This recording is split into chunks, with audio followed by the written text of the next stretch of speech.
This show contains movie spoilers and swearing.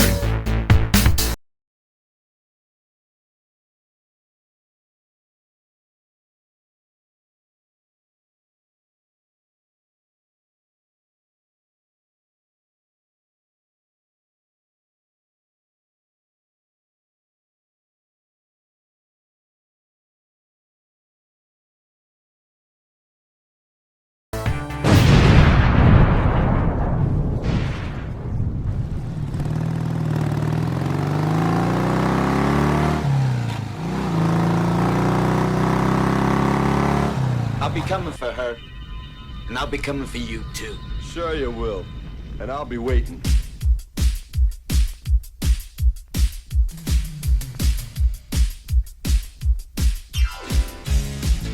You are about to enter a world unlike any you've ever seen before, where rock and roll is king.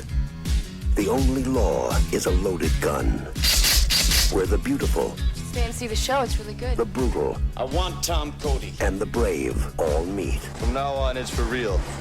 in Streets of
and Amy Madigan in a Walter Hill film, Streets of Fire.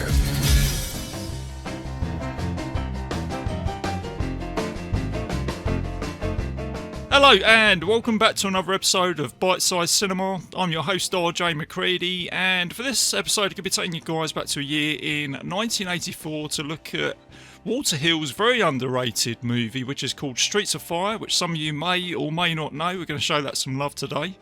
And joining me for the show today is Cort Psyops from Cinema Psyops Podcasts. Cort, welcome to the show. Yeah, so we were supposed to do this about 2 weeks ago, and my dumbass overslept because I stayed up way too late.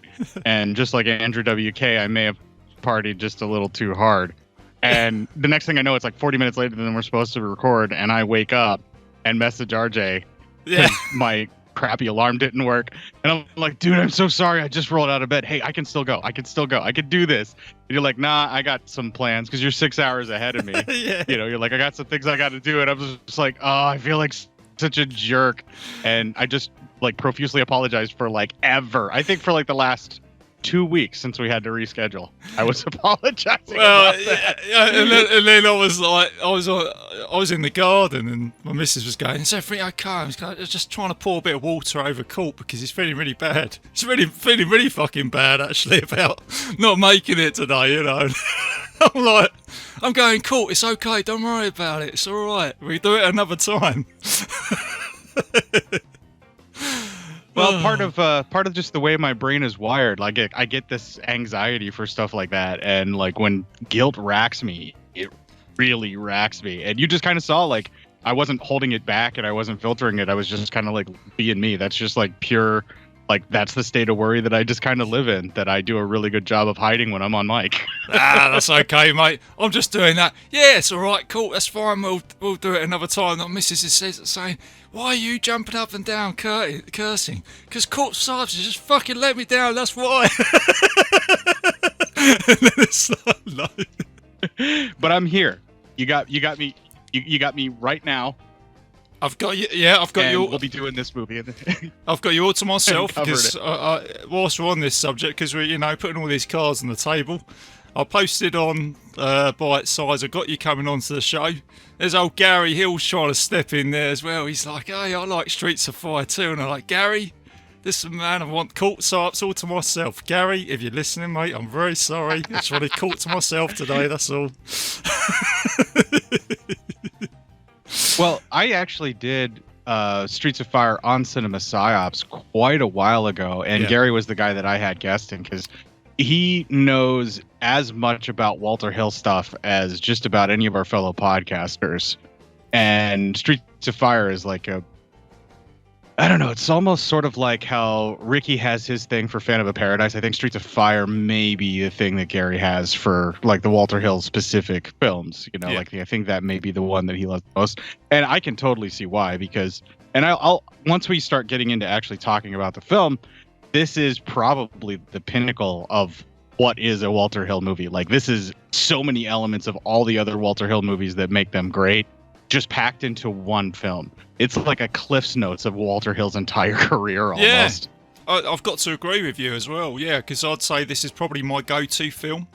Without realising it's my go-to movie when I only discovered it about 5 years ago. And of course I knew about, The Warriors. And that was probably one of Walter Hill's mainstream movies that did really well. And when you talk about The Warriors, most people say, yeah, I know that movie, it's great. And then I looked into Southern Comfort and The Long Riders and 48 Hours and all these other great movies. And then it's just almost like this movie's just like the one that's been forgotten about. And then I watched it and I was like, oh my God, how have I missed this film? It's just like, it's just everything that I want from a film, and it's an amazing movie that needs a little bit more recognition, I think. Well, and I kind of stumbled backwards into Walter Hill because I got obsessed with a bunch of his movies without even knowing it was all the same guy. Yeah. Like the same person involved with it. And, I think probably the earliest film that I can think of being like super obsessed with from Walter Hill was Crossroads. And that was the film that actually got me playing guitar. Oh, right, okay, yeah. That cut and head sequence between Steve Vai and Ralph Macchio towards the end when they're playing, I'm like, man, you can do that with a guitar? You can make a guitar sound like that? And that's what really got me obsessed with wanting to play. I'm talking like 10, maybe 11 years old or around the time that I had seen that. And I had seen like edited versions on cable of like 48 Hours or Another 48 Hours. And I loved both of those movies. And you just kind of get this certain flavor with Walter Hill where it's like this almost alternate reality that it's so close to our own. It's just a little more grittier. It's a little more grimier, and things just seem a little bit more like nothing's going to ever be okay in Walter Hill movies, but it all feels like the reality that, you're living at that time. Like, it's like a snapshot of like the 80s where a lot of them take place. And so I would watch these movies, and then after I started really paying attention to directors and things like that when I got a little older, like probably about like 13 or so, I really started paying attention to certain actors or directors and would start trying to follow their work. And it's about the time that I found Streets of Fire. It came on cable one afternoon when I had like summer vacation off of school, and I watched it, and it was one of those ones where it would replay, multiple times a day on like an encore or something like that. Like, it would just keep coming on. And I probably watched it multiple times, and I completely fell in love with it. And it was this film that made me realize that directors can be sort of like auteurs almost, at that really young age where I'm like, you can really just kind of follow someone's whole entire career and see how they develop and everything. And it wasn't until probably watching it with my wife yesterday for the show that I really realized that this is the most Walter Hill film that has ever Walter Hilled. Yes. Yeah, no, I get that. I was the same. I'm probably the same with John Carpenter.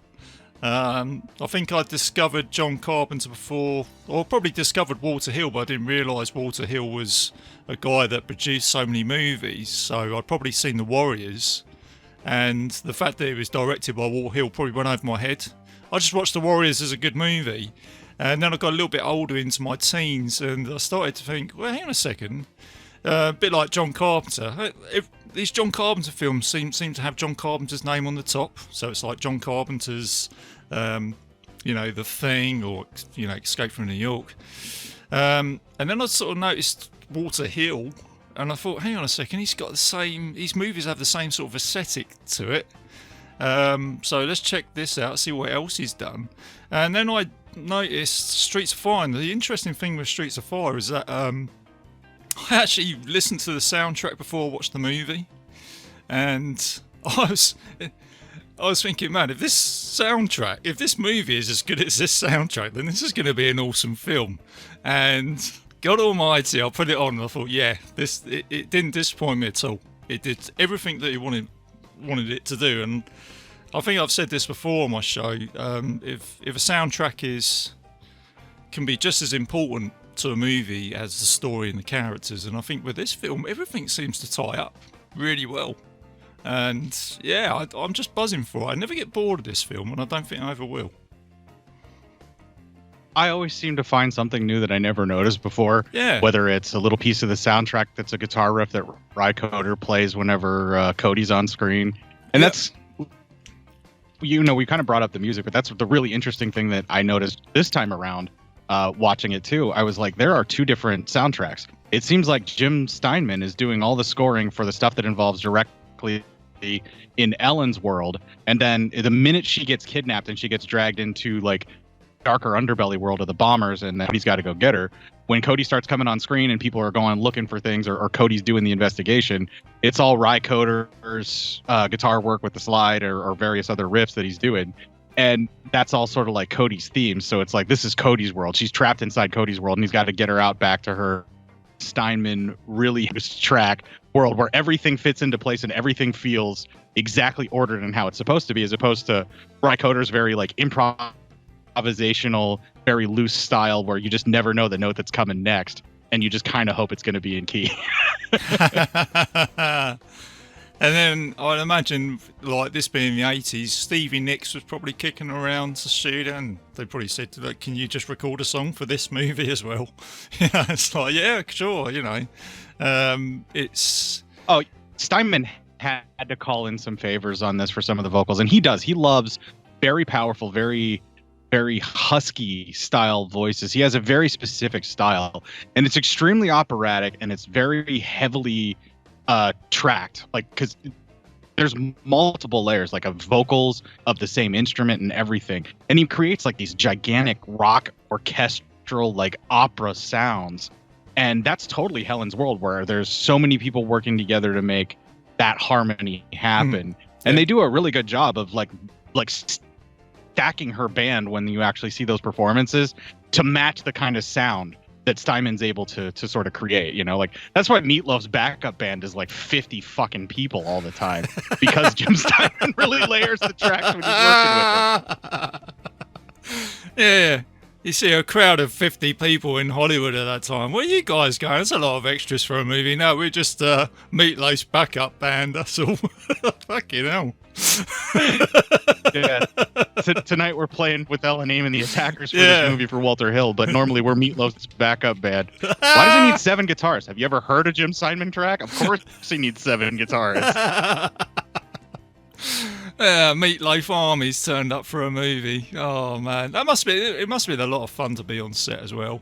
And also, is it Lee Ving that's in this movie as well, wasn't it? He was kind of cool. Every time I see him on screen, he's like, is he the punk guitarist or lead singer from Fear, isn't it? Yeah, he's the vocalist and I believe guitarist or bass player. I can't remember which of the 2 instruments that he plays off the top of my head.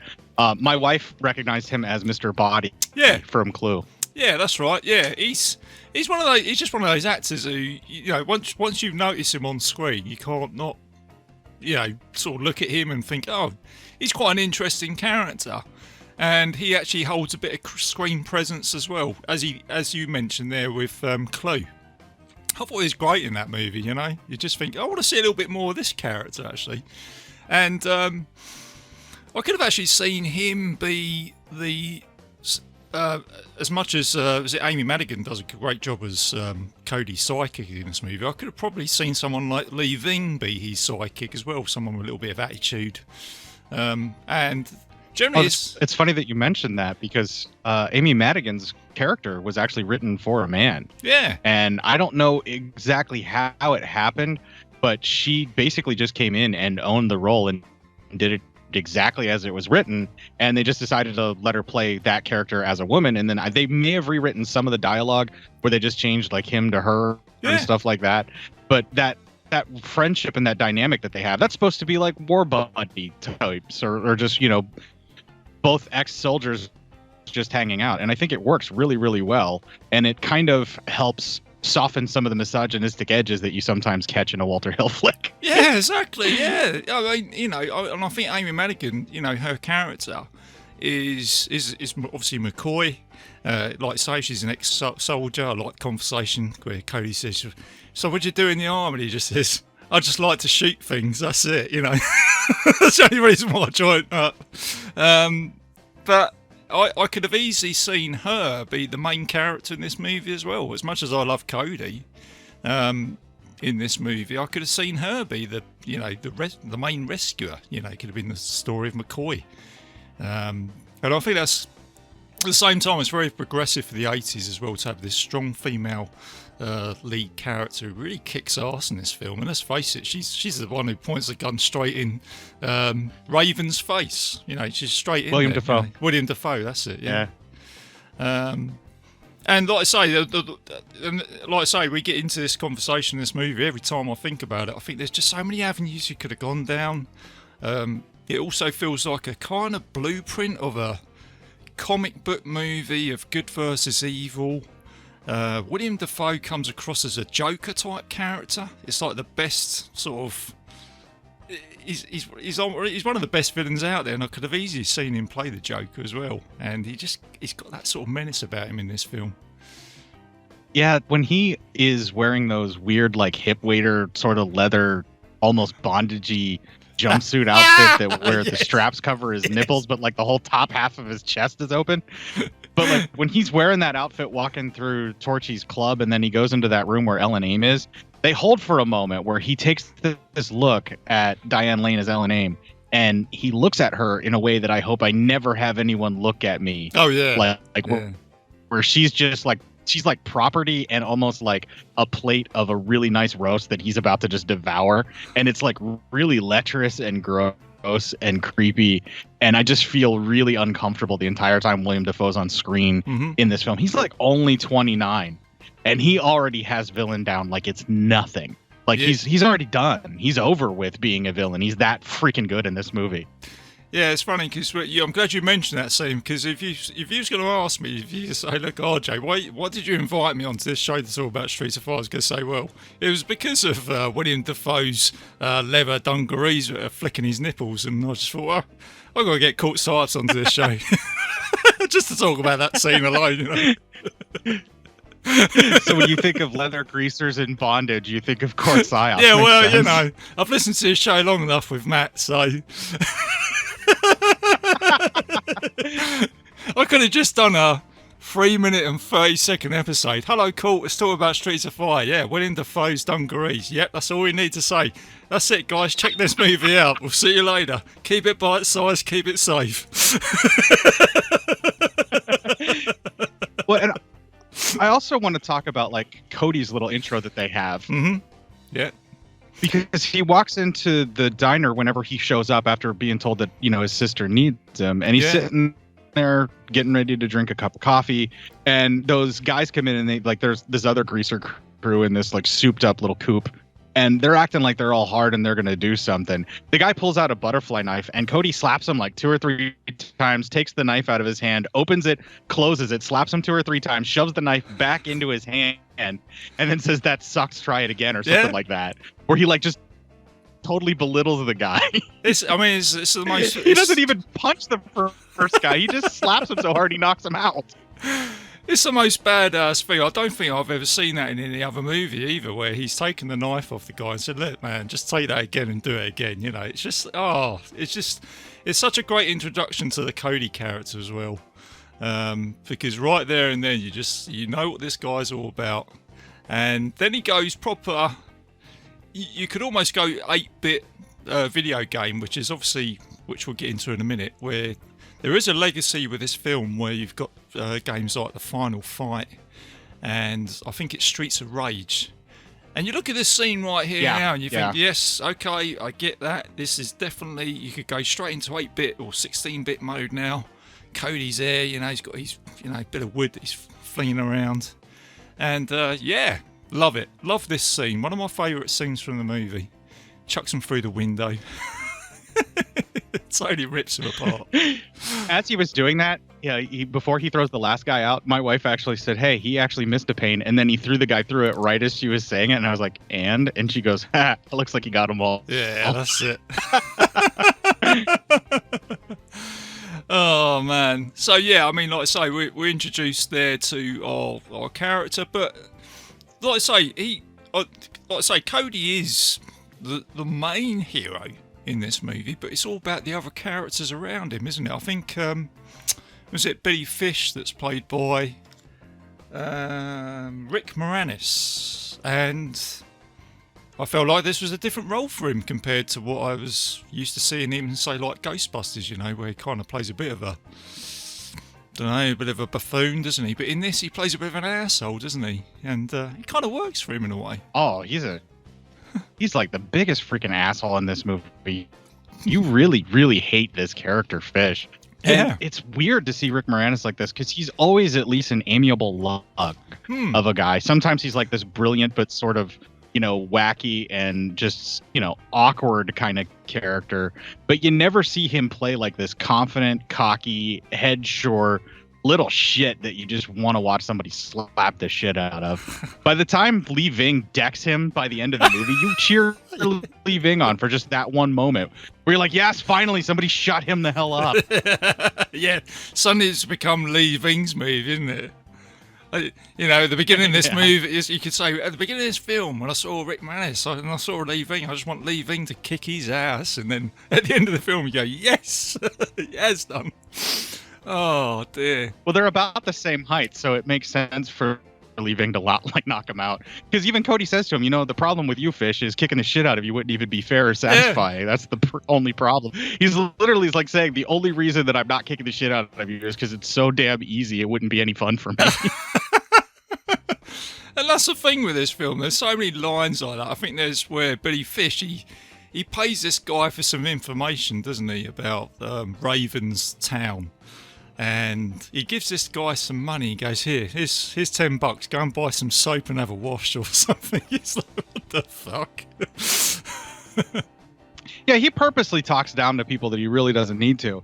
And he doesn't realize that when they're paying that guy off, they're not paying him for the information. They're paying him to shut the fuck up and not double cross them. Yeah. Like, you know, like here's your money, just go away and be quiet so we can go rescue Ellen from Torchies, right? Oh, man.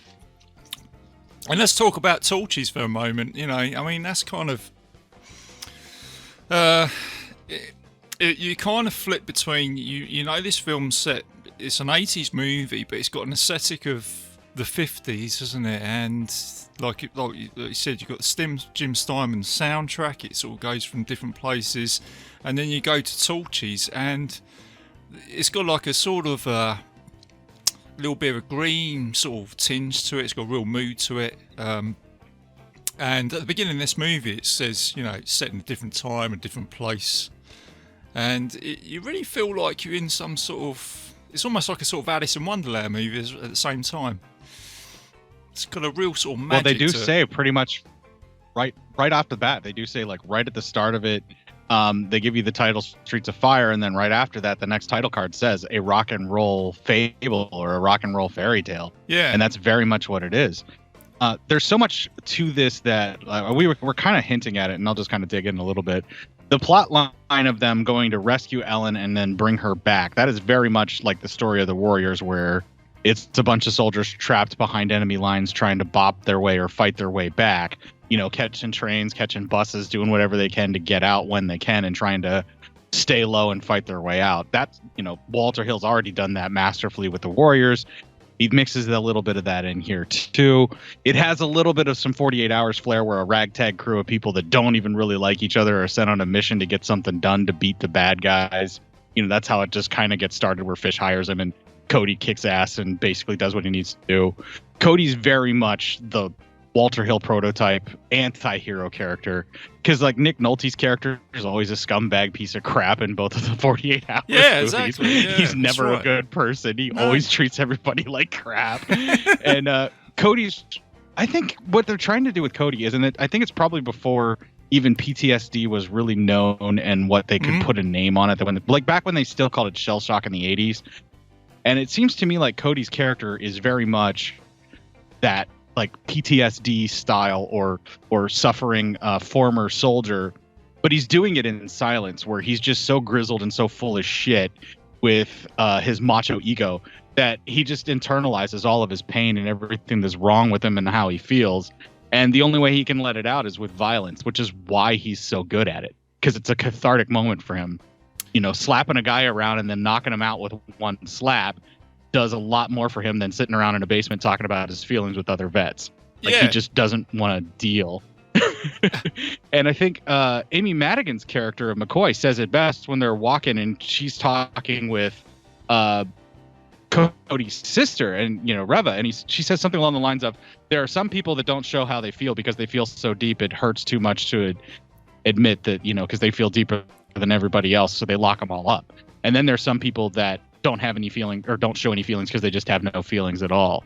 And I think she's kind of given Fish some shit for saying that he's actually a sociopath, and at least what Cody's doing is he's hiding how he feels because he really feels that deeply, and she thinks that Fish is like this completely uncaring, unfeeling person. And I think that's what she's doing, is comparing the two of them to Reva, saying, don't worry, Cody's got this because he does feel something for Ellen even though he's hiding it, and Fish clearly does not, because Fish wasn't even really willing to go until Cody forced him.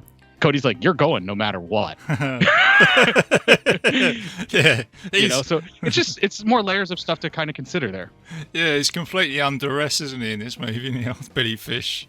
But yeah, like you say, at the same time, you've got some, and I always like that in the movie, and I think it's a good point that you brought up with Walter Hill, is when you look at his films, you've got the Long Riders, who are outlaws, kind of like anti-heroes in that movie, whichever way you want to look at that. The same as the Warriors, they're anti-heroes. I mean, Swan, whichever way you want to take him, you're kind of rooting for them because they are dealing with something which is a little bit more, don't want to say nasty. I wouldn't say the Warriors are as nasty. Well, maybe one of them is. But it's very clever how Walter Hill's, I think he did the same when I watched Southern Comfort.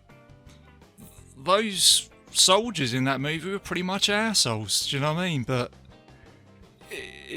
it's quite a good point that you've made here. When you look at Walter Hill's movies, they kind of are borderline assholes dealing with something which is a little bit worse than they are. It's a very clever mechanic. I'm sure that Walter Hill was possibly done this on purpose with his storytelling, as much as Carpenter does with a lot of his characters are kind of like archetypical guys who've kind of had enough of the system. So yeah, it's clever writing. These films aren't just thrown together, are they? I think there's a little bit more thought that's put into them, which is probably my draw today when I look at them. Well, and you wouldn't really have a person like Cody who literally just kicks ass and takes names for money, because he says, I'm good at one thing, I know what I'm doing, and I get paid to do it, or I don't do it at all. And that kind of very mercenary attitude is gonna be a very specific type of person.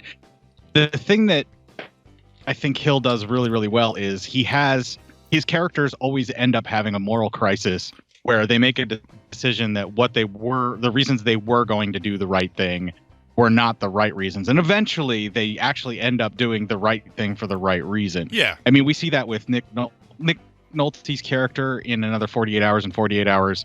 Whenever Reggie's finally done what he's supposed to do, and it's time for Nick Nolte's character to actually keep his word, he kind of does. Well, he does it in his own way, where like he does keep a hold of the car, but he like kept it, you know, in like one garage getting like covered in dust and nobody doing anything with it. You know, he does keep the money for him, but he ends up losing it a lot, like gambling. But he keeps giving IOUs and stuff like that. And you do see that with Cody's character, and I think that's one of the things that draws Walter Hill to these types of stories is he loves these. I mean, very flawed. Almost every single one of them are like Ronin samurai, especially Cody in this film. This could very easily have been like a Hidden Fortress style. Oh yes, you know, where the town asks this Ronin soldier to go do this thing that they need to do, and you know, save the day. And there's a lot of that where when Cody's doing what it is that he needs to do for ass kicking or taking names or plotting out these like various assaults on these fortresses, it very much feels like those kind of Kurosawa samurai films or just the Japanese made samurai films from just a few years earlier, which were influenced by the spaghetti westerns, which were influenced by the regular westerns. So you just kind of have this through line coming. And I think the comic book aspect of the way that they do this, it gives it this hyper reality, and all the characters feel very much, especially this movie, feels very much like a DC Vertigo comic of the time. Yeah. Where it's like hyper realized and everything seems like it's like the 80s just turned up to 11, where it just makes everything feel like, you know, end stage capitalism. People are starving for no reason other than they need scarcity just to be able to make more money with the resources that they have. And the only people that are really like doing okay are all the people that are in this very controlled, very Jim Steinman world with all of these heavy tracks where they all play their role and they all make this music and they're going to get this money because that's all that's left is distracting people from this miserable end stage capitalism world that they live in. It's like the 50s just became America and everybody else got left behind. And, you know, there's nobody left except for like maybe a few small business owners that are making ends meet, and nobody can really get a job or keep a job or make any money. You know, there's a few bartenders here and there, like Bill Paxton's character, who's doing somewhat okay, but, you know, they're still having to take a lot of shit. And for some reason, there's like these feudal areas, like all these different districts. And where the bombers live is something completely different than where Cody grew up. And there's like this turf war thing where they do handle things like feudal states in Japan that you've seen, like where it's like the whole entire village comes together with the samurai swords to fend off these rogue ninja clan, which is what the bombers are. They're like a rogue ninja clan that has their own territory and stuff like that. I mean, it's very deeply layered in all of these various mythologies and world building, and it's all hinted at and just kind of displayed right there in front of you with various, just various visual cues, which Walter Hill is really good at doing. He can just hint at all of these different types of things that, you know, humans do, like these various human behaviors where we get together in groups and form like these feudal states to try and protect each other and keep each other fed and, you know, these really, really harsh times. And you could draw these direct correlations to all these different cinematic influences or comic book influences. And it all comes together so beautifully. And I just don't know any other filmmaker other than Hill that could do that, you know, with this kind of material. And it may not work for everybody. I know that this film mostly got ignored. Like mostly people didn't even realize that it was a thing. The biggest thing to come out of this film was I Can Dream About You, the song from the soundtrack. Yeah, that's right. I think that's what kept this movie alive.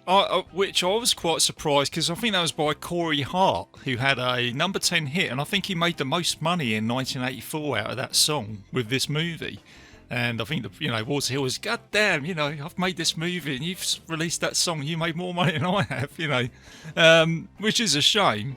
Which I found out the other day when I was walking around the supermarket, and all of a sudden that song came on when I was walking around with a shopping trolley. I thought, oh my God, this is a goddamn Streets of Fire song in the supermarket. What the hell? I suddenly got all excited. Everybody at some point in time has heard that song and not even known, you know, that it was anything about this movie. But as soon as it comes up in the movie, it just fits in this world so perfectly because, of course, that group singing along with Ellen Aim that helped rescue her just so happened to be some of the most talented singers that they could find in a doo-wop group. And they immediately get folded into her band at the end. And then we see that those Jim Steinman heavy tracks get even heavier, and it fills out the sound in such a way that by the end, Ellen Aim is back stronger than ever, and the attackers are just that much more. And now she has like 55 people in her band instead of just 50. Yes, this is it. And, you know, talking about that song, that's the way this film can go, isn't it? Because you've got, one minute you've got this, as you said, it's like a sort of social commentary. You've got I'm glad you mentioned the Hidden Fortress, because I was talking about that again, because I recently spoke about Pirates of the Caribbean, and I thought there's a similar sort of story there, where you've got like Will Turner and Captain Jack Sparrow. Captain Jack Sparrow is kind of like the Cody character in this movie, as much as he is the type of Han Solo type character, do you know what I mean? He's a good guy. He's a good guy somewhere, but he's kind of in it for himself. And he'll come back and like he's going to do the right thing for the wrong reason. That's the Han Solo Hidden Fortress Cody from Streets of Fire type character. They're doing the right thing for the wrong reasons. And you think it's for the money. And I mean, even Han Solo in the first movie, he thinks he's going to get paid like a whole grip of money from the rebellion for doing this, and that's the only reason that he's doing it. He doesn't care about any of these people. And yeah, it's perfect. Like, he's the rogue Ronin samurai that's just doing it for the pay. And you know, it's just let's mention this now. Let's bring a bit of Star Wars into this. When Han Solo turned up in The New Hope, it was supposed to be all about Luke Skywalker, and I'll just use this for an example. Well, Luke Skywalker, Mark Hamill's turned up. Hey, I'm the hero. And more people were interested in these types of characters, the ones that, you know, are they going to be there for you or not? And they just seem more like the interesting type of characters on screen to me. And I think that's why people love the old spaghetti westerns, as you mentioned, with Clint Eastwood, you know. He's that interesting character. He's playing the two off, you know, the two sides off, and he's going to get that done in the end. And it's interesting how there's a bloke in this who turns up, is an actor, Peter Jason, who turns up in John Carpenter movies. I think he was in They Live. And he turns up as a police officer. He's like, but he's in it for a buck as well, isn't he? Oh, just give me a few more notes and I'll turn the other way, like. But then Cody even goes out. Then he double crosses them anyway, and he decides, you know, what? No, you guys are paying us off too easy. We're keeping the money. You're still getting arrested. That's it. Yeah. And then Cody just goes out and goes, "Oh, fuck this shit." He's got his rifle and he starts blowing up all the police cars as well. It's like, so there's, if you get that sensation with Cody too, where it's almost like in the Billy Jack films, like the flawed hero who literally just loves destroying shit. Like, Cody is really in his element whenever explosions are going on around him, people are getting shot, and he's just kicking ass and taking names. Like, this is where Cody's world belongs. Yep. And he was trying to do the right thing by the cops, where he's like, look, I don't have to embarrass all of y'all and kick the living shit out of you with just a shotgun and, you know, a bus. Like, I don't have to do this. You know, you guys, we don't have to have it go this way. But then the cops decide that it's going to go this way. And Cody's like, all right, fine. And he almost sighs, where he's like, I got to kick more ass. And then he just deals on all of them like it's nothing. It's just so interesting to see that kind of character who is just so good at this and just so over it. And I think the reason why we gravitate towards these kind of characters is they're very much us. Yeah. Like, you know, we're all complicated individuals. No one is 100% good. No one is 100% evil. We've got multiple layers to us. You know, like we all screw up. We're all individuals. And when you can kind of see a character like that, you know, like the perfect, you know, grade A, just super boy that, you know, Boy Scout kind of characters like Superman or even Captain America, where they're always like the moral high ground on everything. They kind of grate on someone like me, you know, where they're like, yes, I know I'll never be perfect like you, Cap. Thanks. Yeah. You know? Yeah. But I could watch you know, like a Tony Stark kind of character, or any of the other guys that are like deeply flawed. They have a bunch of different issues that they're trying to deal with, and they want to do the right thing, but at the same time, they keep getting dragged into doing the wrong thing. Yeah. Like, those are the kind of comic book characters. And that's why I mentioned the DC Vertigo, because a lot of that kind of stuff in the 80s, that was really some of the first stuff where the characters are getting hooked on heroin, or they're doing like these bad things, and yet they're still trying to be super and do the right thing at the end of the day. Yeah, absolutely. You know, like, it's that kind of stuff that really was where this movie lives, right? And I think that's why people like the Snake Plissken type characters. You meant, as you said, these types of characters. They kind of, and I imagine that Cody's probably got the similar sort of backstory to Snake Plissken. There's something in the system that has made him go, no, go fuck yourself, because the system isn't working in this world. You know what I mean? For me to try and get things done, I've got to do it this way. And that's whether I come across either the law enforcement or the bad guys. But the funny thing is with this movie is that there's some really important lines that you can just miss, but you think that is actually an important lines, because the police officer in Richmond, it's their district or their feudal state that they're trying to defend, their neighborhood. Their neighbourhood. So I think they're just trying to get something back together again, something on the level. But even the police officer in that town he's basically, he doesn't say, oh, that's Tom Cody. He doesn't call him a criminal. He says he's a badass. And I think that's quite important what he says there. It means that he's a bloke that we might have to call upon if the shit goes down.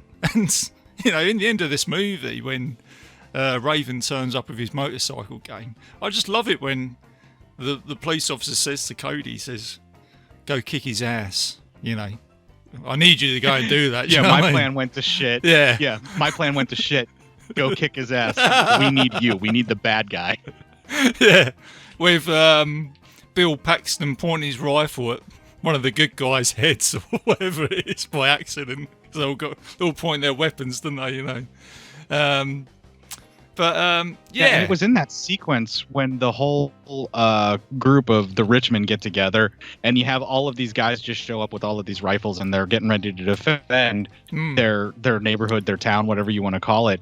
That was when I decided that this really felt more like a sort of hidden fortress, like Japanese feudal state world, where they all have their various fiefdoms and things that they have to protect.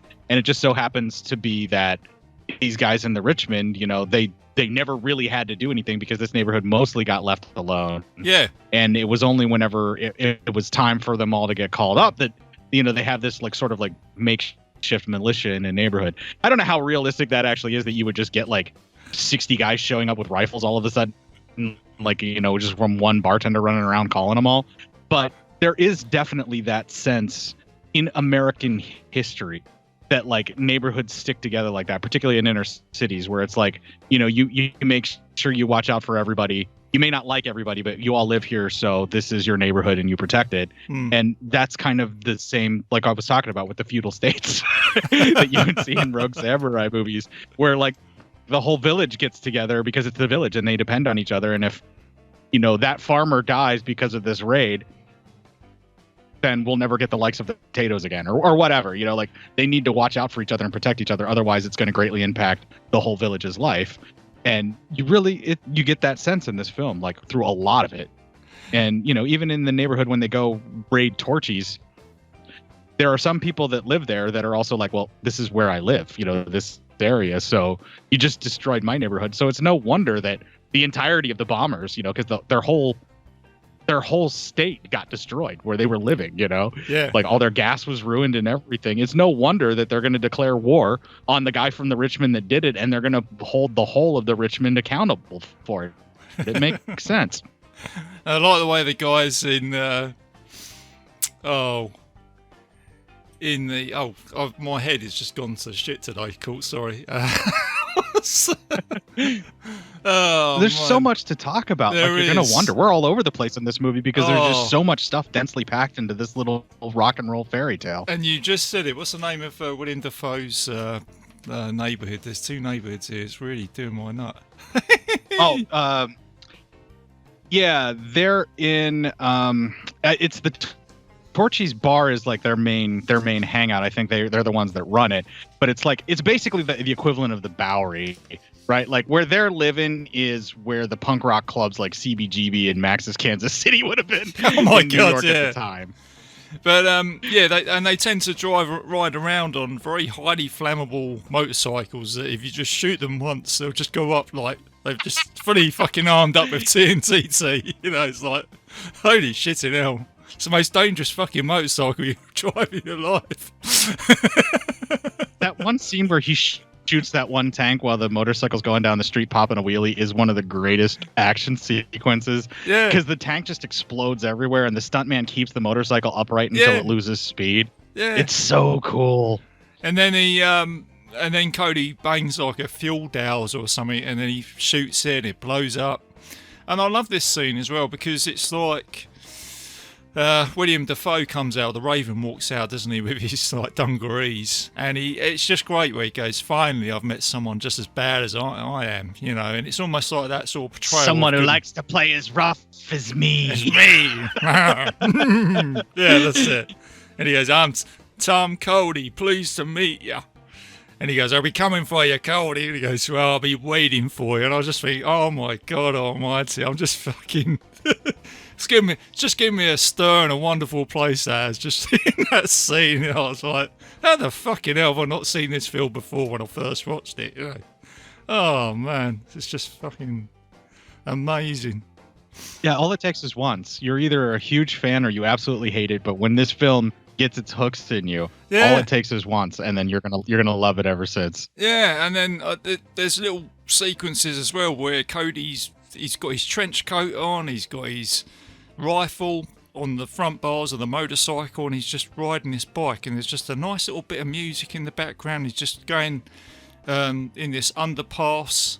There's like a nice sort of green haze in night time, and I just thought that's just a great, I don't know what it is, it's just like little scenes like that just sort of tie it in nicely.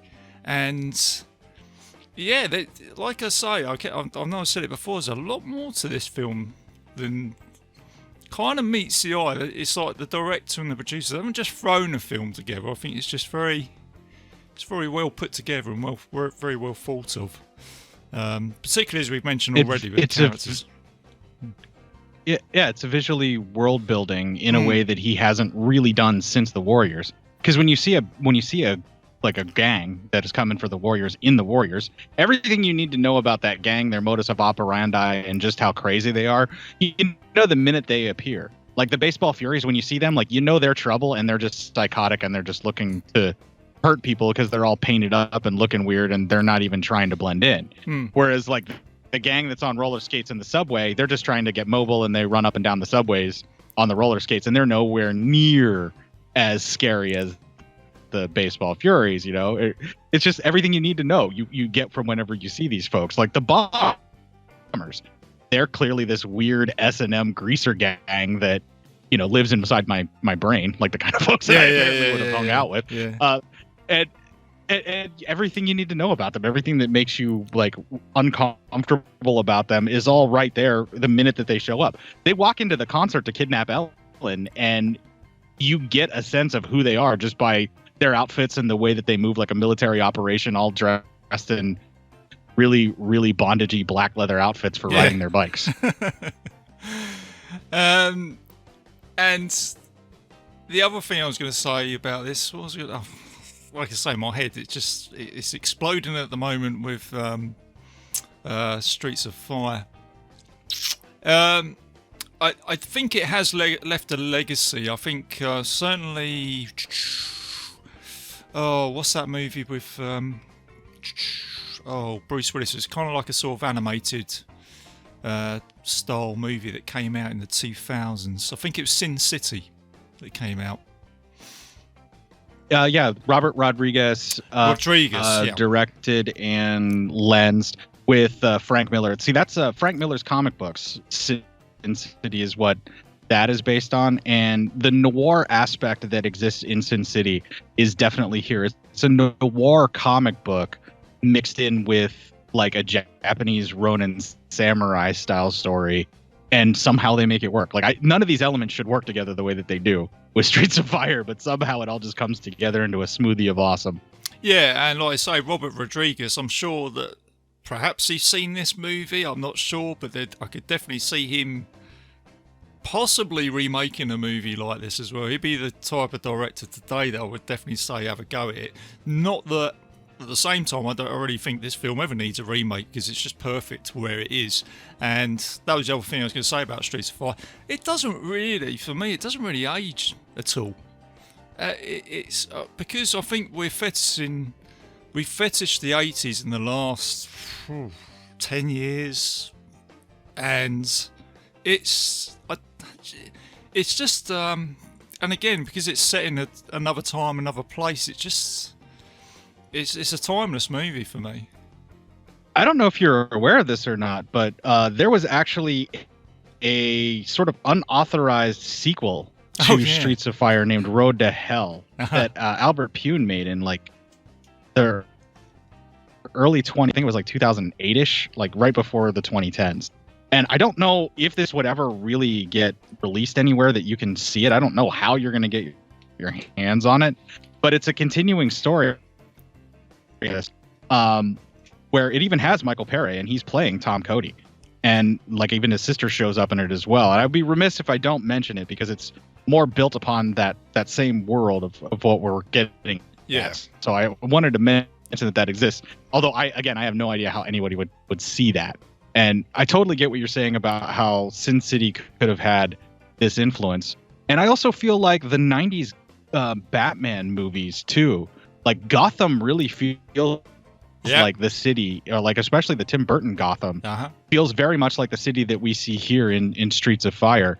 And that's when I was telling my wife about it and like trying to see if I could get her to watch it. I was like, imagine a Gotham City without a Batman. Yes. And the people just found a way to make it work, and they're defending themselves, and like they have deals with the criminals to have a certain area, and they just stay there, and it works.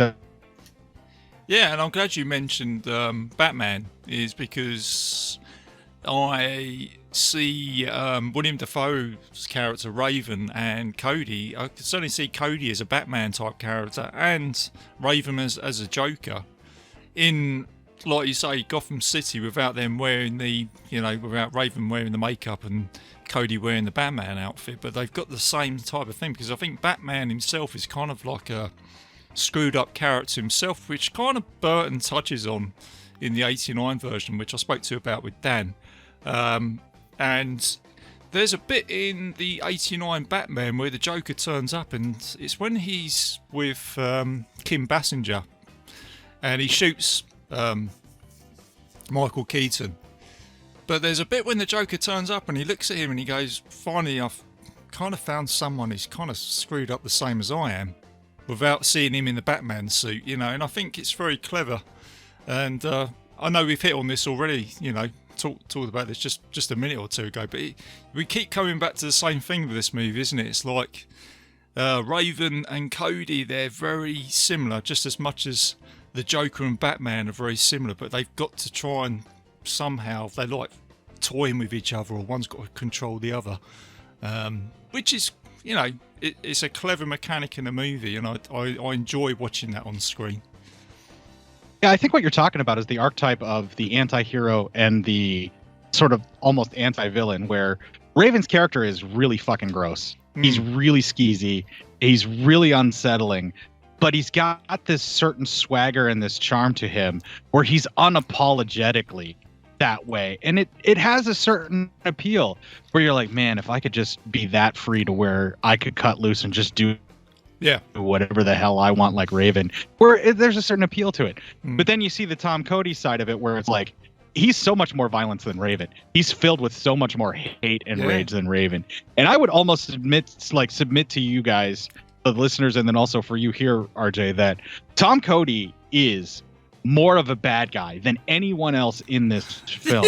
It just so happens that he's doing the right thing for the wrong reason at the start.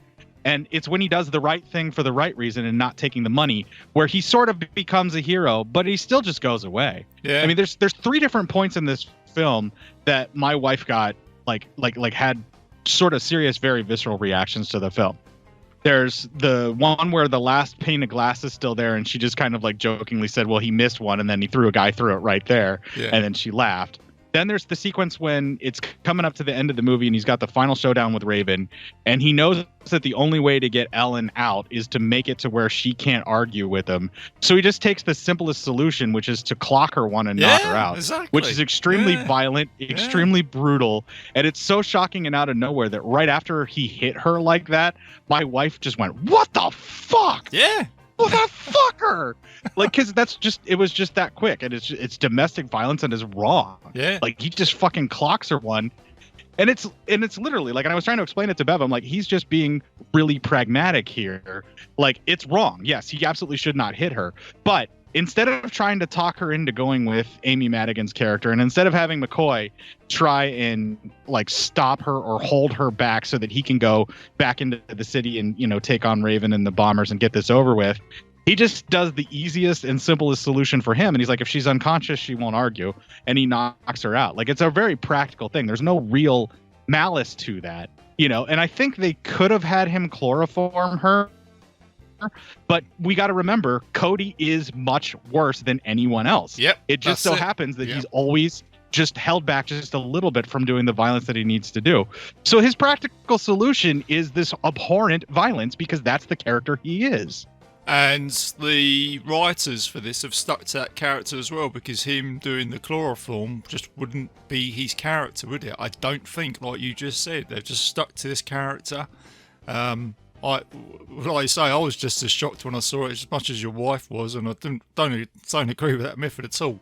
But it was his character in this movie, and like I say, in the end, he's trying to save her. That was his intention, I think, ultimately. Well, obviously was. But the other thing I was going to say, right, here and is, it could be just the age of the film, like to where, like, maybe in the 80s people would be like, oh, well, he had to knock her out, okay, whatever, you know, when they first saw it. And it could just be Walter Hill being like, well, this is Tom Cody, he's not the good guy, and of course he's going to, you know, have this little bout of domestic violence with someone that he loves to protect him, you know, like that's, but it really establishes that Cody is not a good guy. He's just doing the right thing at this particular time. Yeah, he is an asshole, isn't he? Like you say, like anti-hero. But the other thing I was going to say as well is, you touched on it with it's interesting how you mentioned Tony Stark and the DC universe, or even Marvel, is how I could actually see characters from other Walter Hill movies, or even John Carpenter movies, like doing assemble. So could you imagine Tom Cody, Snake Plissken, you know, they've got to turn, you know, it's like the John Carpenter, like a Hill dirty character. Dozen of exploitation films. Yeah, they've all turned up to, you know, save the world, and you know, you can imagine all these characters in this one room together. You've got the Warriors that have turned up. Tom Cody's turned up. A couple of the National Guard guys have turned up. And, yeah, they've all been tasked to go and do something, you know. Nick Nolte's cop, you know. It's like, it'd be interesting to see how these characters would all work together, you know. Yeah, actually, I don't disagree with you at all. I really got a sense, and it was something that kind of watching it this time around I was really thinking about. The sequences where everything is happening in this movie to sort of like establish the world and bring you into it, as like Cody's coming back after Ellen gets kidnapped and everything. This world very much could have, you know, Reggie and Nick Nolte's character from Another 48 Hours. They could be wandering around in here. Like, it's almost the same world. It's just that this is more of a music oriented.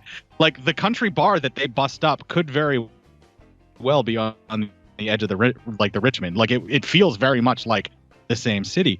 And some of the characters that they interact with and some of the worlds that they interact with in the musical part of it, you could very much see Lightning Hopkins being around playing, you know, after he does his tour with Willie Brown from yes, yeah, exactly, yeah, you know, right. from that Walter Hill film, you know, from the Crossroads, like, you know, right after they win the battle with the devil and Willie Soul gets back and Lightning gets off on his own career.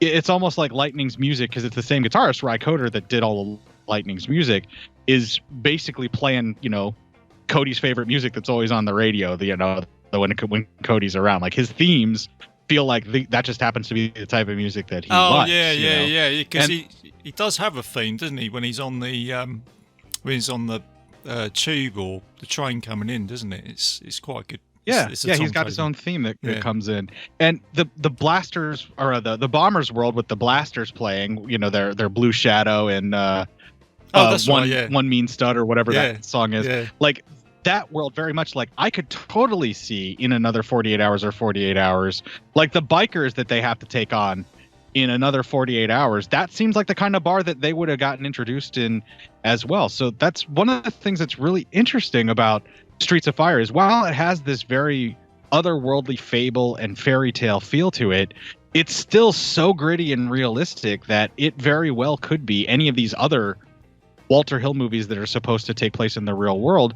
And the way that the elevated trains work and all that battle works and everything, I wouldn't be surprised if this is the same universe. This is just the Chicago world of where the Warriors takes place as well. You know, like the Warriors was very much oriented around New York, but you could see like a syndicate in Chicago that, you know, that Cyrus was trying to work with to where they could overtake two cities at once. You know, like it's totally fits. Everything feels like a whole universe that could be this expanded Walter Hill verse. Yeah. And it's the one thing I've noticed when, I think I mentioned this before on my show, I think it was the Marvel Universe that just had the idea to be able to say, let's amalgamate all these characters together. Or obviously Stan Lee did in his comics, let's do some tie-overs here. And yeah, certainly would have loved to see a tie-over. And, as you mentioned, the Warriors. The more times I've watched this movie, the more times I thought it was set 1970s. Is it New York it's based in? Is it Coney Island? That's where... Coney Island, New York for the Warriors, and this film very much is Chicago. Like all the elevated trains, and they're underground, all of these various like highway bridges and things, and they're taking all these underground back roads. This is very much supposed to be a Chicago. Yeah, and it's another time, another place, and for Streets of Fire. For Streets of Fire, which is having looked at the Warriors a few times now and looked into it because we have the glorious internet where we have access to information, is that I never knew that Walter Hill actually it's not actually in the 70s. It's supposed to be like in the future or something like that with the Warriors. So it could be that they are in another time and another place with Streets of Fire, it's like you say. What's going on? This is what's going on in New York, and this is what's going on in Chicago. So. Like it could even be happening within the same couple of days. Like where both cities are just racked with all of this stuff, and then like I said, you really could picture where Nick Nolte's stuff going on in another 48 hours than or like a Los Angeles, world or a Los Angeles city. So you could very easily see like has erupt in Chicago as neighborhood Richmond, blah, blah, blah, burns, suspects at large, Cody, blah, blah, blah, McCoy. You could see them popping up in like on like a news report in the background. You could totally picture that happening. Yeah. In a 48 hours or another 48 hours as Nick Nolte's character is getting drunk on the job. You could totally see that. With Eddie Murphy in the bar going, I have had a very bad day. It's like someone's trying to kill me. There's a new sheriff in town, Haas. Yeah, that's it. I've been shot out. I've been in a bus that's turned around multiple times. Oh man, I love to see that. Like while Eddie Murphy's having that meltdown, in that scene in 48 hours, we're seeing reports of like, this entire city of New York sacked by, gang warfare. Yeah. And, it ends with like even like Coney Island and all that. You could see that news report while he's freaking out. And then the next minute they're sitting down trying to get their shit together. And it comes on the radio stuff that Tom Cody's doing in Chicago. Like his worlds do feel that dense. Like everything's all going on at once. At least to me, that's what I always got with Walter Hill. Is it feels like it's all this same rock and roll fable, like this world that we just kind of enter into where it's all connected. Like he's always had that sense to me. Yeah, it'd be interesting to see what his backstory is, Walter Hill. I'll probably need to look into that a little bit more to see where he's getting these ideas from, or he's possibly from his childhood or something like that. Same as, I always mention Carpenter because I think Walter Hill and Carpenter, there's very similar sort of directors. Get the impression they're guys that kind of just want to tell the story that's going on in their head, and they do, even though, like I say, these films are made in the 70s and 80s, they do age very well with the times that we are going into now. It's almost as if they're kind of just sort of foreseeing the future a little bit in a funny sort of way. But going on to the music again, because obviously as this film closes, there's a song that I can never get away from. I listen to it all the time, and it is Tonight Is What It Means to Be Young. I mean, hell of a song, which I play multiple times in my car when I'm driving, and I never seem to get fed up with it. Yeah, Jim Steinman seems to have a way to activate multiple areas of your pleasure centers with his music, mostly because of how heavy his tracks are layered in there. Everything he does feels so operatic and so epic, and you just get swept up in it, where it's almost like this whirlwind of sound that just hits you. Yeah. And it either lifts you up or it beats you down in such a way to where you just start weeping. And it's not an experience for everyone, because Jim Steinman's music can be extremely intense because it's just so packed and so dense. And sometimes it hits people and they just go, no, and they react very violently in the other direction and they just really dislike it. But the people that really get into it and really love that feeling, like that just overwhelming sensation, because there's no track of his that ever feels thin. No. Everything Steinman has ever done just feels so intense and so epic that sometimes that just doesn't appeal to people. I mean, it totally does for me. It works. Yeah. I can't listen to that song, Tonight Is What It Means to Be Young, and not start getting a little choked up. You know, like, because I can feel my youth slipping past me whenever that song plays now. You know, like it really, I'm just like, wow, I'm old. It's done. It's over with. Because this feeling that I have right now, I forgot it until that song is playing, and he's totally right. This is what it means to feel young. Yeah. Is that epic moment where it's like the whole world, you could just grab it and just be back in control again, and like nothing can take you down. Yeah. Like that's that feeling that song gives you. And then you realize that you don't feel like that anymore, and the song's kind of a bummer. Oh damn! It's brought me up and it's totally taken me down at the same time. It's goddamn song. Yeah, and that's what Steinman does though. Like that's really like his music is just that epic that it gives you all these complex feelings and emotions. And I just don't think a lot of people that dislike Jim Steinman's work are prepared for that. No, because they're not prepared for that landscape of emotion. I think it's a song that kind of bookends itself as well, and its 6-minute length time as much as it bookends this movie as well, because you've got the song at the beginning, which starts off, and then you've got this song at the end, but also the connection to the song, as you just said, it kind of chokes you up, is because you've got that tie between Cody and Ellen Aim, isn't it? Where Cody comes out of probably one of the... It's almost like a sort of Jack Burton moment from Big Trouble in Little China, where he's rescued.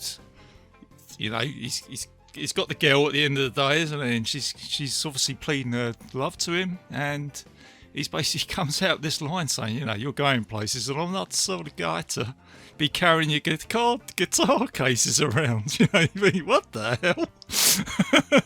But it's I guess it's very clever how they just sort of ended it like that. Cody, he's done what he's needed to do, and then it's almost like the sort of cowboy getting onto his horse and riding off into the sunset. Well, and also the Ronin samurai that is always given an option to stay. I mean, we've seen Walter Hill do this much later on when he did Last Man Standing in 1990. Oh yeah, of course, yeah, that's right. Yeah. 5, 6, somewhere around there. I mean, that is, I can't remember the actual Yojimbo. It's basically his version of Yojimbo. So this is definitely something that he's aware of and that he was working in. He was very obviously influenced by those samurai films in some way, shape, or form from Kurosawa. But like, I mean, it never was that obvious with me for this movie until watching it now, after watching some of the Baby Cart films, and then also on my show I did some of the Pinku Aiga Pinky Violence style Ronin samurai films with female Yakuza tale and Sex and Fury, and then Lady Snowblood and Lady Snowblood 2.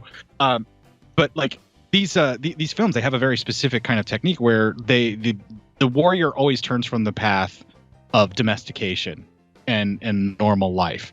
And while Ellen would be doing this stuff on tour, he obviously would not be just carrying her cases. He could take Fish's place so much better and shake people down for money and all that. He just wouldn't be able to do the business stuff. He could be with Ellen and they could still be doing this tour and doing the money and everything.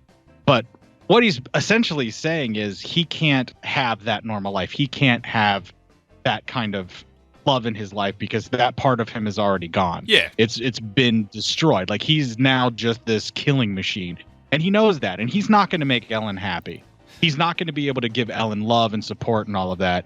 And I think this is kind of misconstrued because there's like multiple endings that they just kind of try here where Cody just wants to leave.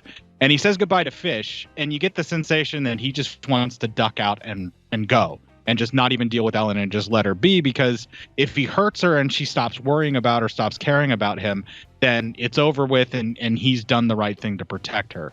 Or at least that's how I interpret it. Yeah. Because he needs to protect her from him, because he's a violent, awful human being and he knows it. You know, like that's the way that I interpret it. And that sequence where he's walking away after telling Fish, you know, say goodbye to Ellen for me, my wife actually reacted where she's like, that son of a bitch, he's just going to leave her again? Like that was like, she just blurted it out. Yeah. And I'm like, yeah, Cody is not a good guy. No. And he knows it. Like, I think this is he's doing the right thing the wrong way here. Where the right thing is to get out of Ellen's life, because he's not going to make her happy. He's just going to make her miserable. There's just going to be misery on this. And they'll at least have this one moment where right before her show, he did the right thing. He saved her life. They had passion. They had love again. They made love for whoever knows how long. But he's not the right fit for her. He totally isn't. He's not going to give her the life that she deserves. Yeah. And Cody loves her enough, and this is my interpretation, I fully admit it, but Cody loves her enough to know that all he's going to do is give her misery. And the best thing that he can do to make her life good is to not be in it. Yeah. And if he just leaves, and that's what he's saying. He's like, if you need somebody for anything, I'll be there. Yeah. But I'm not the guy to be there for you every day of your life and supporting and loving. But the next time a bunch of psychotic, like, S&M greaser bikers kidnap you, I'll be there because I'm Tom motherfucking Cody. And that's what I'm here for, Ellen. And I'll love you. But you got Fish to give you the life that you want and the kind of love and support that you need. And that's not the guy that Cody is. And when I tried to explain that, I'm like, he is a bad guy and he knows he's going to do what's wrong. That's not, that doesn't sit well with other people as well. Like, but that's very much the Ronin Samurai thing. Like, you see that in the Baby Cart series quite a bit, where someone offers the main character a life, you know, where they can raise the son and he can come off this pathway to hell and vengeance that he's on, being a Ronin samurai. And he turns away from it almost every time because this is the path that they're on now. And he's only going to bring misery to the people that he stays in their lives for too long. And that extends even, and I'm bringing this up obviously, but that's what Mando is in The Mandalorian. You know? Yeah, exactly. Yeah. That's exactly who he is. He needs that fight. Like, he's got that much rage and that anger in him. And when he gives up Grogu to be raised by Luke at the spoiler alert, everybody, and the end of that second season, it's because he knows that Grogu is going to become a bad person if he stays with him. Yes. He's going to be bad. Yeah. He's a horrible influence, but he's a great rescuer and a great person to keep you alive. But you need someone with compassion and a bunch of things that he doesn't have to take care of it. And it's the same kind of archetype that we've been talking about as far as an anti-hero goes. And it's that moment when Cody leaves her. It's that moment when Mando leaves Grogu. It's that moment when the samurai walks away from a possibility of a peaceful life that could possibly make him happy and trick him into stop killing, that they are actually the hero. And I'm going to bring this back to one more bite-sized cinema classic that we all love to talk about. And that's going to be with The Unforgiven. Because that movie starts with a man who made the wrong decision and stayed with a woman who loved him. Because even though he was going to bring her nothing but misery. And that's what Clint Eastwood's character is like.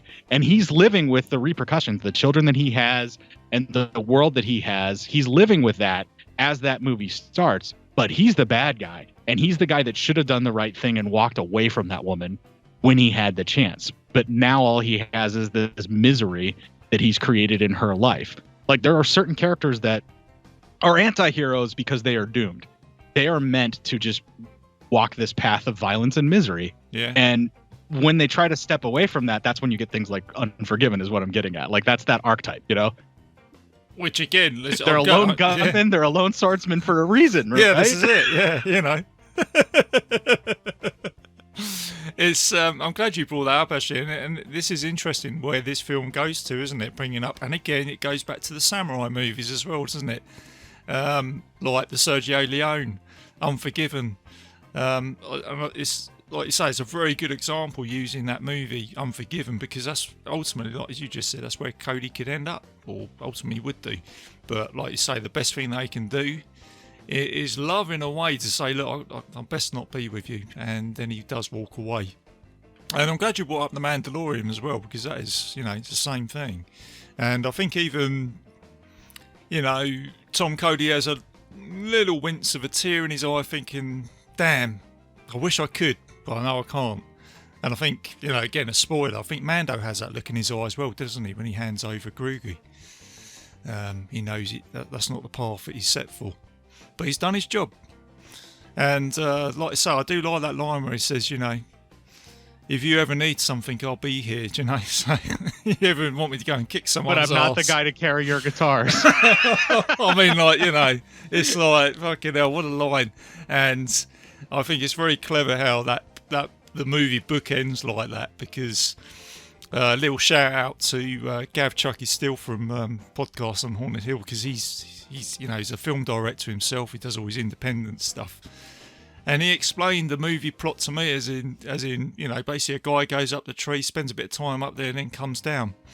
But something that happens at the beginning of the film happens at the end. And that's what you get here with this movie, and it's very clever and just really good the way it closes up. And what a rock and roll ride. It's just, as I said earlier, it's just a damn shame this film didn't do as well, but I think there is a following to this movie now. I think it's got a little bit of cult status to it. Oh, I think it has more than a little bit of cult status to it. I think like I said, you watch it and sometimes you just kind of forget about it if you are inclined to, but the people that get it, we become kind of obsessive about it and we never forget it. We never stop talking about it. Yeah. And we always want someone else to check it out. And when you find somebody else that gets into it just as much as you, it's just that great feeling. Yeah. Like, it's the ultimate in cult films, Sit down and watch this fucking movie. Trust me, you're going to like it. Here's Tom Cody. Watch him kick some ass. Yeah. Oh, man. Well, there you go, Cort. I think we've probably shown this movie the love and, attention that it needs on this episode today. Is there anything else you want to cover with Streets of Fire which you think we haven't touched on? No, I think I've gotten just about everything that I need to discuss. I mean, we really we went there on a lot of this stuff, but the Rogue Samurai or Rogue Lone Gunman Western aspect of things, the way that those two cross over is definitely a very heavily influenced thing in Walter Hill's world. Yeah. Like he's very good at doing that. But this film feels more like a Rogue Samurai than a Rogue Gunman Western, because there's a lot of especially the way that the feudal states are set up and everything like that.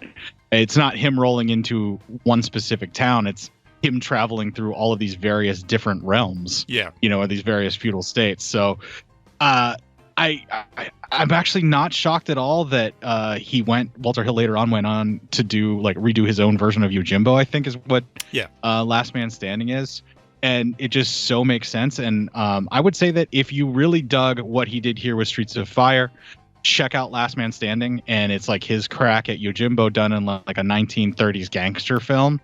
And I think you would really dig that too. And that's another one of his films that I think a lot of people slept on and overlooked. But I think it's time for us to go back and take a look at it and give Last Man Standing a shot. Yeah, I think it's just a time of these films, for whatever reason. Maybe Last Man Standing came out at a time where people just didn't get it. But what I noticed with these films is at some point, these films, people do get it, don't you? You see like a little resurgence. Little shout out to Derek Bourgeois, but he reviewed Killdozer, didn't he, recently? And now everybody's watching that movie. So you never know sometimes, Yeah, that's really all it takes is for the right person to say, hey, I love this movie, you should check this out. And that's the thing that's great about being a film fanatic is we all kind of give stuff a shot because we all know whenever someone else that has a similar taste to us is like, oh yeah, so this and this happens. Yeah. they know how to sell the film. Like being told that a giant, bulldozer comes to life and becomes like this weird killing machine because of some strange alien power.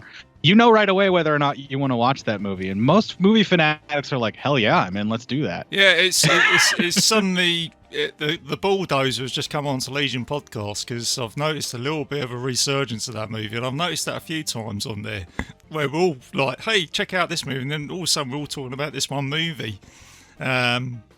Maybe there's hope for Battlefield Earth with John Travolta. I don't know whether that film might get his day. I saw that film in theaters when it came out as a kid. I did. Yeah. Oof. I don't know. I don't know if Battlefield Earth really kind of deserves that kind of obsessive cult status. Like, I could give you Waterworld and I could give you like Kevin Costner's The Postman, but Battlefield Earth, I don't know, man. Like, I'm kind of hesitant to go back and try and visit that and find anything to love, my man. Oh yeah, this is it. I'll chuck in Ghost of Mars in there for John Carpenter as well. You know what I mean? I'm the biggest. Well, Ghost of Mars, I feel like deserves another chance from someone too. I think someone should go back and just give Ghost of Mars like stop going into it like trying to get what you thought you were going to get from Ghost of Mars, and just go into it for what it is and just absorb it. Like Ghost of Mars and Vampires, both I think people were not expecting a Western with a sci-fi twist for Ghost of Mars and then a Western with a horror twist for Vampires. Like there's a lot of folks that really kind of reacted negatively to those two films, and I think you just have to go into it and realize that you're watching a Western. It just so happens to be either taking place on Mars or slaughtering vampires in the desert, one of the two. Yeah, that's it. Like that era of Carpenter is all about the Western. Oh man, yeah. I mean, Vampires is probably another good example of getting an asshole to go and kill someone who else is vicious, because of the James Woods character in that movie. It's a and different just James time. Woods in real life. Well, I've heard that. Yeah, I've heard that. I mentioned it a lot. So, but yeah, these are good conversations to have in terms of that sort of archetypical type character. But there you go. But I think who would have thought we'd end up with Battlefield Earth at the end of this movie? Well, we're talking about movies that weren't appreciated in their time and would eventually become cult classics, but I can see where folks that would like that movie would want to get that movie to that same kind of status of, hey, everybody should give that another shot. Yeah. I just don't know if I'm willing to do it. That's all I'm saying, my man. Yeah. Oh, well, what we'll do then, Cort, is I think we'll end it on that note, because I always think, it's like... Wherever fucking else. Everybody check out Streets of Fire for sure, and give some Walter Hill movies some love. And all the movies that we mentioned that could be in the same universe for Walter Hill, watch them all together and kind of see if you agree or disagree. I actually would like to hear from your audience if they could feel that Walter Hill universe in those movies, like this. Absolutely, yeah. Streets of Fire, Warriors, and both the 48 Hours movies. And is there another Walter Hill movie that you feel like should be sandwiched in with that same realm of the Walter Hill verse, where they could all be in the same cities, or all these different cities at the same time, like New York, Chicago, and LA and stuff? I think there was a Sylvester Stallone movie they did. Was it Bullet to the Head or something like that, wasn't there? I don't remember that one off the top of my head, but yeah, maybe that could be in the same universe. I'm not sure. Just throwing that one in. I'm now, curious. Yeah, I'm not sure, but yeah, chuck Sylvester Stallone in there as well. But there you go. Well, thanks, Cort. Thanks for coming on to the show today. It's always, it's always an absolute ball when you come on the show, and we really should do it more often. But yeah, man, it's great. Yeah, and I'll have to set the proper alarm to wake up right for you, so I don't hose you next time. Yeah. And talking about your show, Cinema Psyops with you and Matt. I mean, you're up to, was it 300 episodes on there now? I think, or have you already celebrated that, or you're about to? We have that recorded. That's in the can, and as of this recording, I will be releasing it the day that you and I are recording this. So by the time this episode of Bitesize Cinema comes out, I would assume that our 300 is already released. Yeah, that's 300 consecutive weeks of always recording something new. every week, even if it's just something that I had to improvise or just do like a music show or something. I've recorded something new pretty much every Monday and then had it released pretty much the following Sunday. Some days we pushed it a little bit to where we were a day or two late, but every week consecutively for the last 300 weeks, we've had some kind of a new content show out there. Man, not like, you know, repurposed or clip show or anything like that.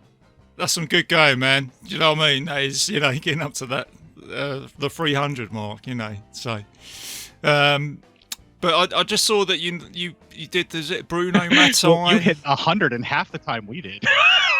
Yeah. I mean, like I say, I got Ricky Morgan to thank for that, because I kind of fell into the podcast world. I weren't sure if I was going to do it or not, because Ricky Morgan said, hey RJ, you know, you should be podcasting. I was like, nah, I don't think so, Rick. I'll just listen. Love being involved, listening and posting on, you know, on the Legion page and all that. And he contacted me 4 times, and eventually I went, okay, I'll come on. And then all of a sudden I got a taste for it. And before I knew, I was like up to 100. You know, I was like, what the hell? How the hell have I done this? You know, it's crazy. I love it. Ricky has that effect on us. Like, there's been a couple of times when I'm like, you know, maybe I'm going to start cutting back and I'm going to stop doing as many shows as what I've been doing. Yeah. And then I talk to Ricky for about 10, 15 minutes. And the next thing I know, I'm energized to go for another 100 some odd weeks consecutively. So yeah, it happens. He has that effect on you, Rick. So yeah, he said that I am the monster that he's created or something like that. So yeah. Going to pay for this. So. Oh dear. All right, and cool. Well, listen, as I said, mate, it's been an absolute ball.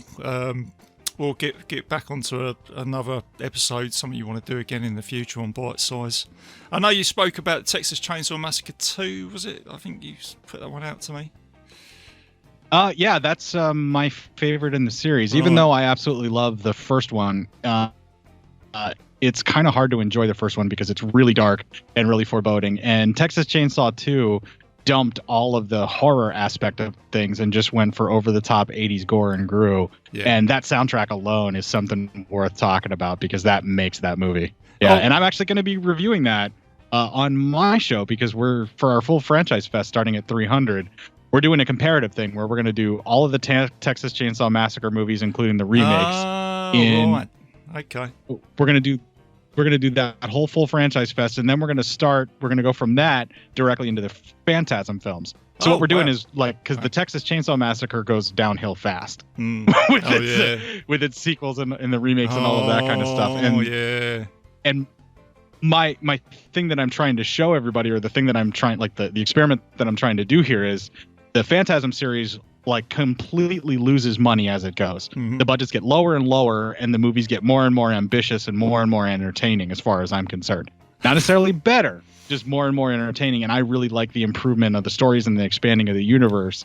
And I'd like to compare and contrast the two series because we got 5 films with Phantasm and like 8 films, I think, with the Texas Chainsaw Massacre and all the remakes and everything.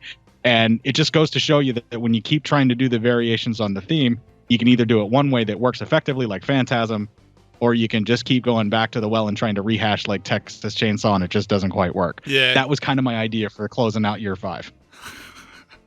Reggie Bannister versus in the Texas Chainsaw Massacre.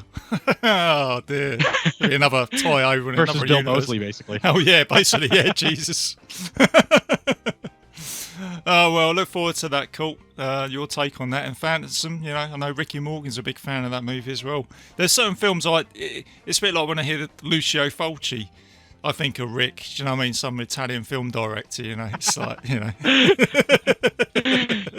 Well, it's safe to think of me when you think of Lucio Fulci as well, because I am a huge Fulci fanatic. Yeah. The podcast that I do probably wouldn't exist if I wouldn't have made Matt watch Zombie and that scene where the lady gets her eye poked out by the zombie pulling her through that slatted door that broke. Yeah.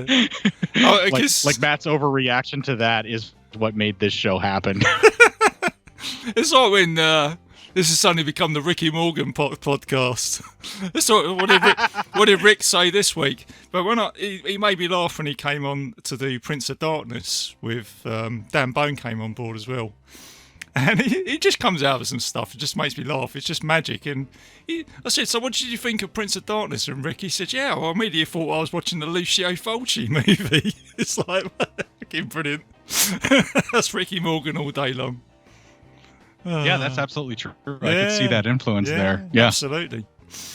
So there we go. All roads lead to Ricky Morgan. At the end of the Streets of Fire episode. Oh, dear. It's his podcasting universe, just like Walter Hill's world. We're just living in it. Yeah, this is it, man. That's it.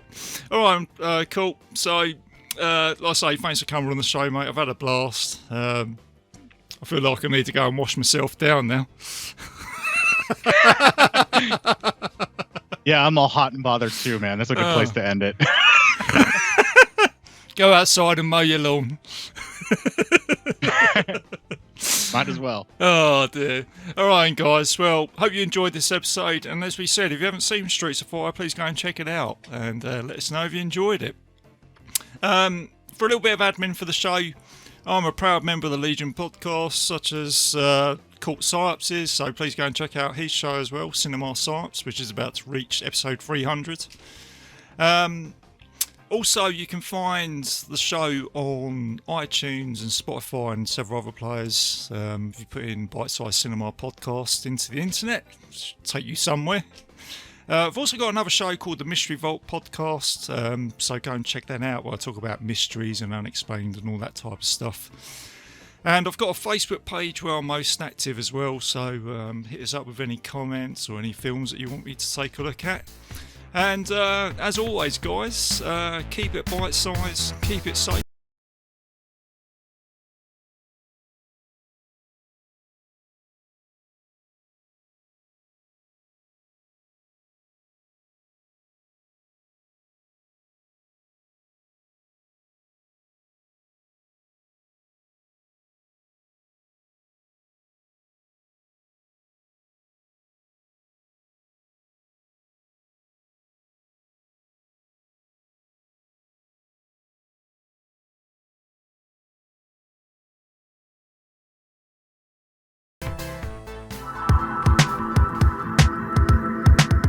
If you enjoyed this show, then make sure you check out the other great shows on the Legion Podcast Network, like Cinema Psyops, Cinema Beef, Devour the Podcast, Duncan and Bo Come Correct, Exploding Heads Horror Movie Podcast, Friday the 13th, Get Slayed, The Hellming Power Hour, Hello, This is the Doom Show, Hero Hero Go Show, Kill the Cast, Underwater Kaiju from Outer Space, Jerry Hates Action, Legion After Dark, Mental Health, Obsessive Cinema, Discourse, Pick 6 Movies, the podcast by The Cemetery, the podcast on Haunted Hill, the Psychosemantic Podcast, Rick Radio, House of Wax, Dude Looks Like the 80s, Rabbit and Red Radio, the Shadecast, Short Bus Cinema, 2 Drink Minimum Commentaries, the VD Clinic, Who Will Survive Horror Podcast, and Witch vs. the Doomsday Clock. With such a wide spread of shows, there is guaranteed to be a niche for you to fall in love with. Horror, politics, movies, books, sex, music, commentaries, health, video games, kaiju, action, news, comedy, and opinions that would most likely get you killed in some parts of the world. We are proud to bring you some of the best podcasting in the world. Check us out at www.legionpodcast.com, iTunes, Spotify, Stitcher, YouTube, and any other dark corner of the internet where podcasts can be found.